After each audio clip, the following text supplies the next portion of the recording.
इससे प्रैक्टिकल आप यूज करें, अपने लिए भी करें। अब मैं उसके बाद दूसरे चीज पे आता हूँ।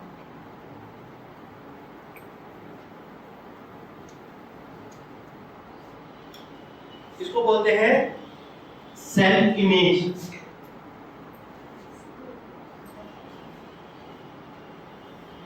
ये क्या है? Self image. यहाँ पे मैडम ने ऑलरेडी बहुत अच्छा चीज बना के रखा हुआ है, ये मेरे बहुत काम की है। हाँ, बहुत ही अच्छी, मैडम के लिए ताली हो जाती है। मुझे मेहनत नहीं करनी पड़ी, नहीं तो ये मुझे बोर्ड पे सारे बना के दिखाने पड़ते हैं।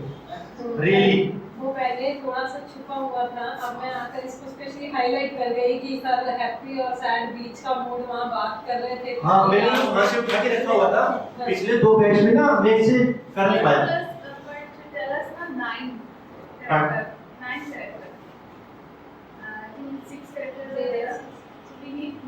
बहुत है, 9 से भी ज्यादा है, कैरेक्टर ही कैरेक्टर है। सर बता रहे थे कि हैप्पी खुश और सैड है, ओनली 2 मोड्स, कोई ये नहीं कहता कि मेरा बीच का मूड है। तो मतलब अप्लाई तो अलग-अलग होते हैं, 9 भी हो सकते हैं। हाँ जी, तो ये देखिए, अब हम बच्चों को क्या नॉनसेंस बोले, आप माइंड नहीं करना, हम अपनी ही सेंसेस को यूज नहीं कर रहे as a parent, as a teacher. हम बच्चों को क्या बोले, क्या हम अपनी सेंसेस को यूज कर रहे हैं? हमें नहीं दिखता हमारे बच्चे की शक्ल सुबह से शाम तक कौन से डिजाइन की है, उससे हम कैसे हैंडल करें। हम बच्चे को बोलने से पहले, हैंडल करने से पहले हम उनकी उसकी शक्ल देखते हैं कौन सी डिजाइन की है, तो अपना बोल के खत्म कर। आप लोग सहमत हैं कि नहीं? तो ये एग्री? हाँ, तो हमें पहले खुद ही सेंसिबल होना पड़ेगा ना, फिर हम उसके हिसाब से इन्हें हैंडल करेंगे। इतने क्यूट होते हैं सर बच्चे, कुछ कहने से पहले उनकी चेहरे पे स्माइल आ जाती है, तो दस पड़ती हूँ। कई बार मन में होता है कि लगाओ, तो वो इतनी प्यारी स्माइल देता है आगे। बिल्कुल, क्योंकि बच्चे ना हमसे ज्यादा इंटेलिजेंट होते ही हैं बाय नेचर।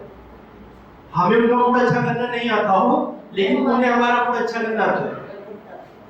पर उनको पता भी है कि ये टीचर जो है ना मेरी स्माइल से ही खुश हो जाएगी, बड़ी मतलब अंडरस्टूड करते हैं। बिल्कुल। तो ये अब हम बात कर रहे हैं सेल्फ इमेज के बारे में, जो लेबलिंग की हम बात करते हैं, लेबलिंग की ना। हम बच्चों को कहते हैं कि आपको तो मैथ समझ में नहीं आता, तो एक हम उसकी इमेज बना देते हैं, सेल्फ इमेज। और अब आप एक बात बताइए कि ये एक बच्चा है, सपोज ये एलकेजी या यूकेजी का बच्चा, और उसके सामने कितना सारा टास्क है। ये कोई इमेज, इसकी इमेज इतनी बड़ी है और टास्क इतना बड़ा है, तो क्या ये कंफर्टेबल महसूस करेगा? बच्चा इतना और काम इतना बड़ा, जिम्मेदारी इतनी बड़ी, उससे एक्सपेक्टेशन इतनी बड़ी, तो क्या ये अपने आप को कंफर्टेबल महसूस करेगा? अब हम इसको, उसके सिलेबस को तो कम नहीं कर सकते, कर सकते हैं क्या? लेकिन सर यहाँ की मेंटालिटी और है, अभी तो चलो कोई पेरेंट्स की बैठा, मैं अपनी बात बोलूँ, मैंने जिसका भी बच्चा यहाँ वॉक किया है ना, उससे हर चीज़ विजिबल पिक्चर से आती है, उससे हर राइम आती है, उस अल्फाबेट आता है। और उस बच्चे की एज अगर 3.5 साल में जिसने नर्सरी कर ली ना, पेरेंट्स कहते हैं मैडम एलकेजी यूकेजी का ठीक करवा है। हाँ, मुझे पता है। तो इतना फिर हम मैंने क्या कहती है कि आपका बच्चा यही उठा सकता है अभी, और आप उनके सिर पे आपसे ऐसा कोई समझा नहीं सकता। दो डोले लेके मुझे बताना पड़ता है उनको आप क्या कर रहे हैं, पहले ये रख रहे हैं और फिर आप ये रख रहे हैं, उसके ऊपर इसका पता है, हाँ, इसका ना आफ्टर इफेक्ट क्या होता है, इसका आफ्टर इफेक्ट बहुत बुरा होता है। उनको बच्चों को अभी तो हम इस तरह करके ना अगली क्लास में प्रमोशन करके उनके दिमाग में बैठ जाता है कि हम बहुत समझदार हैं, बहुत इंटेलिजेंट हैं, लेकिन जब बाद में वर्कलोड बढ़ता है, ऐसे बच्चे असफलता बर्दाश्त नहीं कर पाते। बच्चों से नहीं होता, बच्चे पूरा साल परेशान रहते हैं, टीचर पूरा साल परेशान रहता है, पेरेंट्स की बात कर रही हूँ, हमारे बच्चे को सब कुछ आता है जी, प्रमोट कर दो। मैं क्या बोल रहा हूँ कि अगर हम ऐसे बच्चों को जंप करा के कर देते हैं प्रमोट, तो वो जब थोड़ी सी बड़ी क्लासेस में आते हैं, 7th 8th में आते हैं, तो वो उनकी सारी स्मार्टनेस, सारी स्किल फेल हो जाती है। हाँ, तो फिर क्या होता है कि वो अपनी असफलता को बर्दाश्त नहीं कर पाते और फिर उनकी अपनी इज्जत बचाने के लिए उनका चेतन मन उनको डिप्रेस कर देता है, बीमार कर देता है, कोई बीमारी पैदा कर देता है। फिर वो उनके माँ बाप बोलते हैं कि ये तो बहुत स्मार्ट था, ये तो एलकेजी यूकेजी एक ही साल में कर ली थी, लेकिन अब क्योंकि इसके सिर में दर्द रहता है इसलिए पढ़ नहीं पा रहा। हाँ, मतलब कुछ ना कुछ उसको इस अपनी रेस्पेक्ट बचाने के लिए उसका चेतन मन उसको बीमार कर देता है। यही कहानी बहुत सारे जो जबरदस्ती अपने बच्चों को बीटेक कराना और ये कराना और यहाँ बेंगलोर दिल्ली मुंबई कहाँ भेज देते हैं। मेरे पास बच्चों के फोन आते हैं, काउंसलिंग करता हूँ मैं, डिप्रेशन है जिन लोगों को, वो वहाँ सर्वाइव नहीं कर पाते, वो पैसे भी लगा के फिर माँ बाप सुनाते रहते हैं 10 लाख लगाया, आ गया वापस आ गया वापस आ गया। उसकी जब कैपेसिटी नहीं थी, आपने अपनी खामखा की रिश्तेदारों में दिखाने के लिए कि इंजीनियर बन रहा है, फलाना बन रहा है, वो आ गया वापस, जबरदस्ती थोड़ी बना तो गया जब वो तैयार नहीं हुआ उस तरीके से। तो कहने का मतलब क्या है कि पहले अब यहाँ पे समझना है, वापस सब कुछ छोड़ के वापस आना है कि हमें टास्क के लिए अब हम टास्क को तो कम नहीं कर सकते, सिलेबस को कम नहीं कर सकते, तो हमें क्या करना है, इस बच्चे की सेल्फ इमेज को बढ़ाना है, इसको इतना बड़ा करना है। अब इसके लिए काम मुश्किल है क्या? है क्या? अब मुश्किल नहीं है। क्यों? क्योंकि अब हमने इसका कॉन्फिडेंस बढ़ा दिया, इसका हौसला बढ़ा दिया, इसका सिस्टम स्ट्रॉन्ग कर दिया, इसको रिसोर्सेज दे दी। हाँ, उसको सुविधाएं तो दो। हमें बच्चे से, मैं बहुत सारे स्कूलों में गया हूँ, पेरेंट्स से मिला हूँ, घरों में भी गया हूँ काउंसलिंग के लिए। अच्छे घरों में स्टडी टेबल नहीं है, स्टडी टेबल चेयर नाम की चीज उनके घर में है ही नहीं, और सब कुछ है घर में।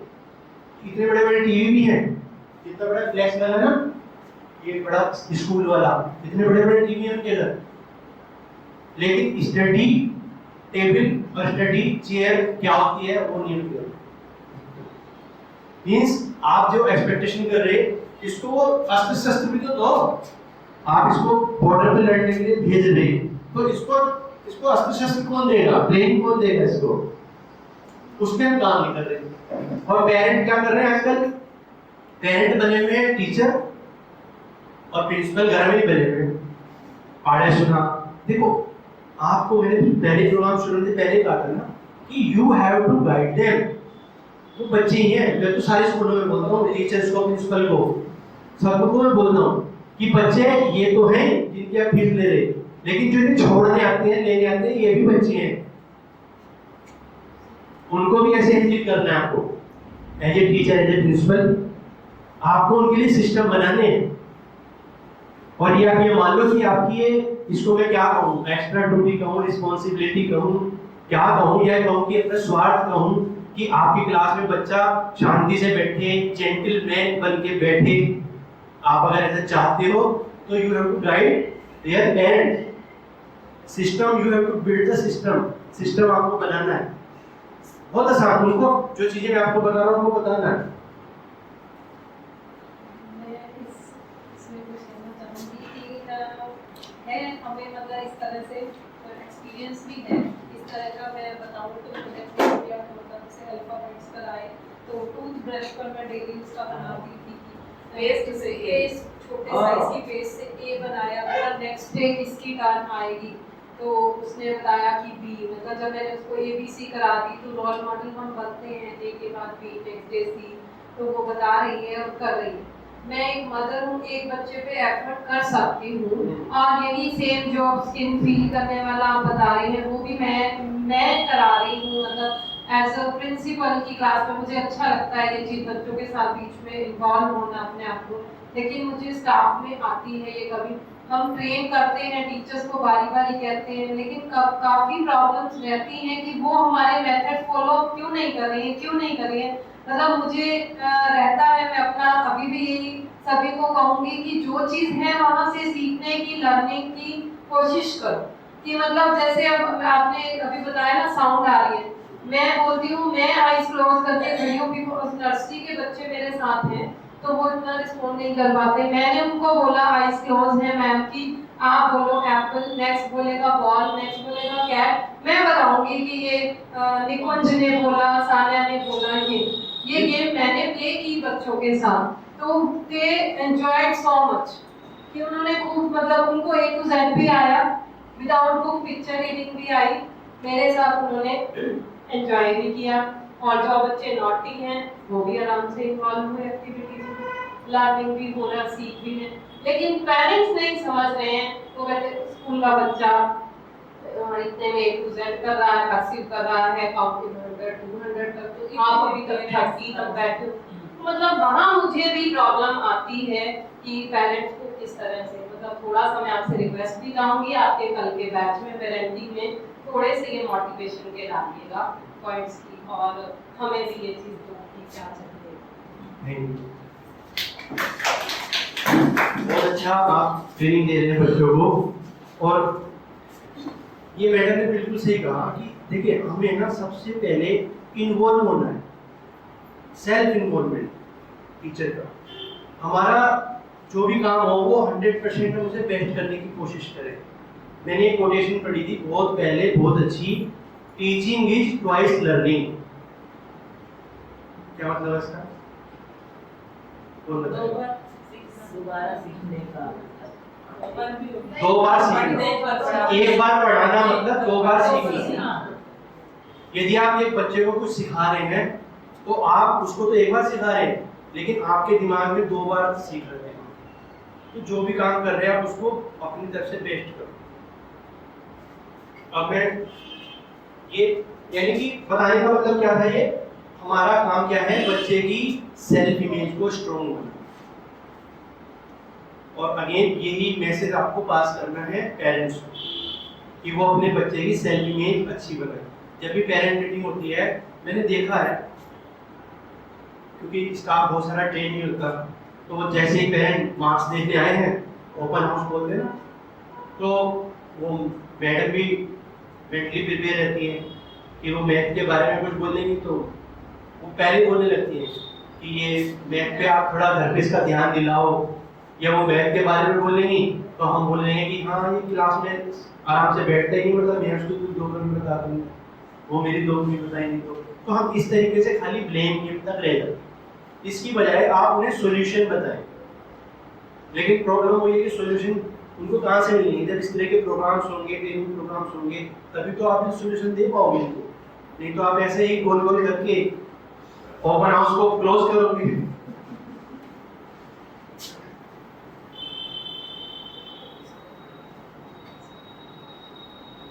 चलिए अब मैं आपसे एज ए टीचर प्रोफेशनली बात करता हूँ। पेरेंटिंग को अभी साइड में देते हैं और बच्चों को भी साइड में देते हैं। अभी हम बात करते हैं ओनली फॉर टीचिंग, जो आपका प्रोफेशन टीचर। ठीक है, तो सबसे बड़ी बात क्या है कि हमें जीवन में अगर प्रोग्रेस करनी है पर्सनली, अपनी ग्रोथ के लिए, सेल्फ डेवलपमेंट के लिए, तो इसके लिए बहुत अच्छा फार्मूला हमें पता लगा है। उसका नाम है आस्क। आस्क माने, हाँ जी, आस्क माने पूछो पूछो पूछो पूछो। जितना पूछेंगे उतना इंटेलिजेंट बनेंगे। नहीं जी, अगर मुझे मान लो नहीं पता कि ताजमहल कौन से शहर में है ना, अगर मैं किसी से पूछ लेता हूँ कि जी ताजमहल कौन से शहर में मैडम, तो मैडम एक बार के लिए सोचेंगी कि इतना बड़ा हो गया, इसको अब तक यही नहीं पता ताजमहल कौन से शहर में। तो मैं इनकी नज़र में, एक व्यक्ति की नज़र में 2 मिनट के लिए मूर्ख इंसान बनूंगा बस, फिर आगे के लिए तो मैं इंटेलिजेंट बन जाऊंगा ना। हाँ जी, लेकिन अगर मैंने तो टॉप नहीं है, हाँ मैं बीच में नहीं टॉप। हाँ जी, तो इसमें तो मैं 2 मिनट के लिए तो हेजिटेशन, मूर्ख बना मैं, मैडम जो सोचेंगी, ये तो मेरी सोच है ना, मैडम सोचेंगी कि मूर्ख है, नहीं पता, क्या पता वो उसे दूसरे एंगल से देखें कि इसमें इतनी उम्र में भी सीखने की कितनी क्यूरियोसिटी है ना, इसके अंदर में स्टूडेंट अभी भी जिंदा है, वो ये भी तो सोच सकती है। तो हमें उसमें नहीं आना, हमें अपनी नॉलेज स्किल बढ़ाने में जाना। और हमेशा पॉजिटिव चश्मे से चीज़ों को देखना है।